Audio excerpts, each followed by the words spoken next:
ટુકડો ત્યાં હરી ટુકડો કાઠિયાવાડીમાં આવતું વ્યક્તિ ક્યારેય ભૂખ્યું નથી રહેતું। મહાશિવરાત્રિના મેળાનો ભવનાથ તળેટીમાં રંગ જામ્યો છે। મહાશિવરાત્રિનો મેળો એ ભજન ભોજન અને ભક્તિનો મેળો કહેવાય।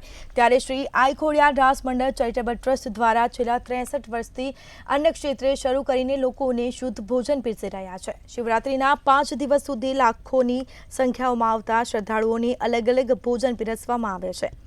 આ અન્ન ક્ષેત્રમાં 350 જેટલા સ્વયંસેવકો કામગીરી કરી રહ્યા છે તથા આ અન્ન ક્ષેત્રમાં રોટલી બનાવવાનું મશીન પણ રાખવામાં આવ્યું છે, જેથી શ્રદ્ધાળુઓને ભોજન વ્યવસ્થામાં કોઈ તકલીફ ન પડે। 1 કલાકમાં મશીનની અંદર 5000 જેટલી રોટલીઓ બને છે। મહાશિવરાત્રિ મેળામાં લાખો શ્રદ્ધાળુઓ આ પ્રસાદનો લાભ લે છે।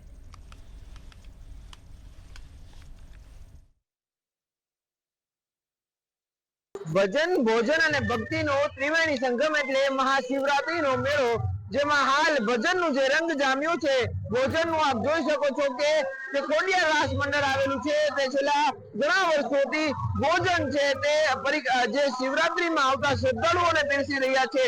લાખોની સંખ્યામાં 4 દિવસ દરમિયાન અહીં જે શ્રદ્ધાળુઓ છે તે ભોજન લઈ રહ્યા છે। કે કઈ રીતના બેન ક્યાંથી આવો છો શિવરાત્રીનો મેળો કરવા? ક્યાંથી? જુનાગઢ।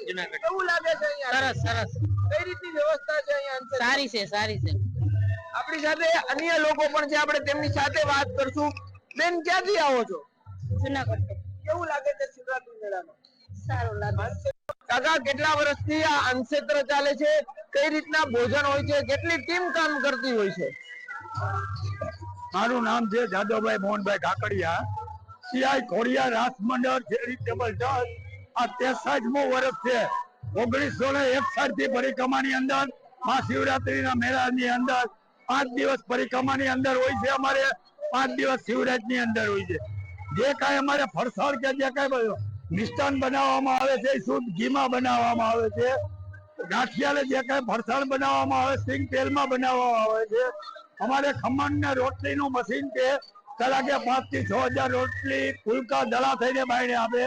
અડધી કલાકે નાયલોન ખમણ 100 કિલો ઉતરે। જે કાંઈ ખીચડી શાક ને બપોર સુધી અમારા દાળ ભાત ને રોજ બપોરે સાંજે ખીચડી શાક હોય છે। રોજે રોજનું મિષ્ટાન બનાવવામાં આવે, બનાવવામાં આવે। જે કાંઈ ટીમ છે અમારે સભ્યો 300 થી 350 ભાઈઓ તથા બહેનો છે। અમારે 5 દિવસ ચાલુ હોય છે। શિવરાત્રીનો જે માહોલ જામ્યો છે, મહાશિવરાત્રીના જે રંગની અંદર તમામ લોકો છે તે હાલ જે અહીંયા આવી રહ્યા છે અને હાલ અહીંયા ભોજન છે તે લઈ રહ્યા છે। 4 દિવસની અંદર 2 થી 2.5 લાખ લોકો અહીં ભોજન લેશે। અમાર બખાઈ મંતવ્ય ન્યૂઝ ભવનાથ।